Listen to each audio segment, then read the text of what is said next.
Team MacDill. I'm Chief Master Sergeant Shae Gee, the incoming Command Chief for the 6th Air Refueling Wing. A little bit about me first. My husband is retired Air Force, did 24 years Air Traffic Controller and Services. We have 2 boys, 24 and 27. The youngest is 24, is stationed at Holloman Air Force Base as a Staff Sergeant, and our oldest owns his own detailing business in Dallas, Texas. All right, so I'm going to draw a question from a bucket. Do you have any goals as the 6th Air Refueling Wing Command Chief? Wow, that's a good one, right out the gate. I'll tell you, my goal is to get to know every single job that is on the base, get to know our airmen, work alongside them, but also bring our mission focus in to getting it to exactly what the Chief of Staff of the Air Force's vision is, and that's to accelerate change or lose. We have some high-end fights. We have near-peer competitors that are no longer competing to come up, but are near where we're at. And so we have to think through, how do we get past that and advance and continue to keep them below us versus being right at the same level. Okay, what do you expect from your airmen? And what should your airmen expect from you? I expect from my airmen to give 100%. I think the biggest thing is we're all at different levels. Some are 3 levels, some are 5 levels, some are 7 levels. Each experience level is different for each individual. So learn your job, do your job the best of your ability, but ask those questions. Get to know where your job specific falls into the mission. Every single AFSC is there for a reason, for mission success. And each of our airmen should know where they fall in the mission, vision, and priorities, but also be able to relay that to anybody else. So if a supervisor knows that, they can teach their airmen what their role is. We should all take pride in what we do day in, day out. And I'm excited because, you know, a part of my job is getting out there working with the airmen, no matter what the job is. Not just listening to a briefing, but getting to see them do it, and then, of course, them allowing me to the opportunity to work alongside them doing that job. So that's really what I expect, is them to get to know the mission and take it to heart. What my airmen should expect from me, I work for you. I am here to be your backup, your go-to, making sure that the enlisted voice is heard by leadership, but also as an advocate when there's issues, when there's concerns. The team of leaders around the base, whether it's enlisted or officers, are here to make sure our airmen are successful. And that goes back to our resiliency. That goes back to our readiness. But that also goes back to where we live day in, day out, and our families taken care of. So it's important to me to take care of what I can help make sure that you all can do your jobs day in, day out to the best of your abilities. Okay. What do you look forward to most about MacDill? Okay, besides the weather, that's definitely no complaint there.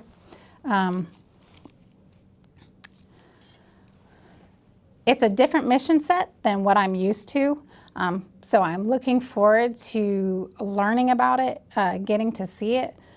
But who can't want to work alongside every airman on the base and get to know what they do, whether it's the aircraft, whether it's maintenance, medical group, and mission support group. It's amazing, the diversity of crews that we have here doing their job day in, day out. I just look forward to spending time and being an advocate. All right, I got to shake it up. All the good ones are on top. All right. Woo, what is your leadership philosophy? Okay. So I will tell you there's 3 things that I really go by. And the first one is attitude. Nobody likes a Debbie Downer. Nobody likes to have somebody come in and always be negative. My job sucks. This is horrible. So my first philosophy is attitude. You got to have a positive attitude. You got to bring it day in, day out. Whether you're having a bad day at home, you're not always going to have a great day. It's not always going to be you smiling and laughing. But a positive attitude can change the way you look at your day, how you're doing your job, but it also affects everybody around you. So the first one is attitude. The second one is choices. We all make choices day in, day out. You make choices to come to work on time. You make choices on what your meal is going to be. But making choices to do the right thing and thinking through what it is can help you. And so making good choices and making sure that, you know, when you're with friends, that you're surrounding yourself by people that push you, that challenge you, that give you opportunities elsewhere, and that maybe won't detract from you doing what you need to do to get to your life goals. And the third thing is effort. So the level of effort you give day in, day out, no matter what level of experience you have, is important. Effort is huge because it means that another airman may not have to pull your weight. So whether you know your job or you don't know your job, the high level of effort you give every day, asking questions, learning your job, is important because it makes the team work much more efficiently and gets after the mission with everybody pulling their weight. You're not pulling somebody else's weight and they're not pulling yours. So your attitude, your choices, and your effort play a huge role in what you do day in, day out. All right, last one. What does full spectrum readiness mean to you? I will tell you, for a while, full spectrum readiness seemed to be a buzzword.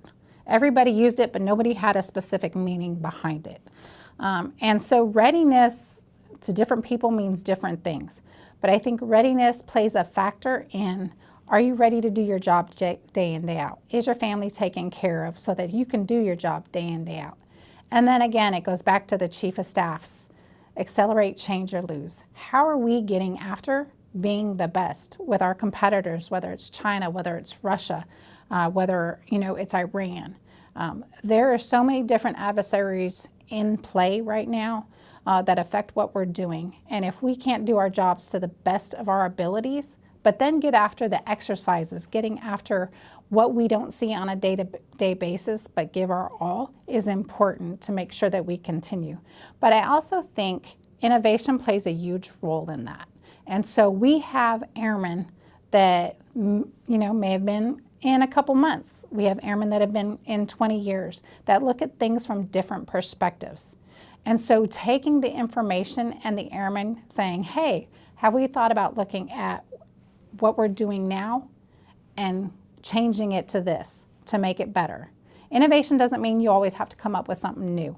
It's making what you do better and more realistic and working smarter, not harder. And sometimes we need to look at those. So everybody's definition of readiness is a little different, but we have to make sure that we can do our jobs to the best of our abilities. But also when it comes to exercises, knowing we're all in, we're all participants, and it's not just a one and done part of mentality to get after where we need to get after when it comes to making sure that when whatever happens, we can handle it and we will be successful. So with that, Team MacDill, I am super excited to join the family here, get to know each and every one of you, and I appreciate everything you do day in, day out.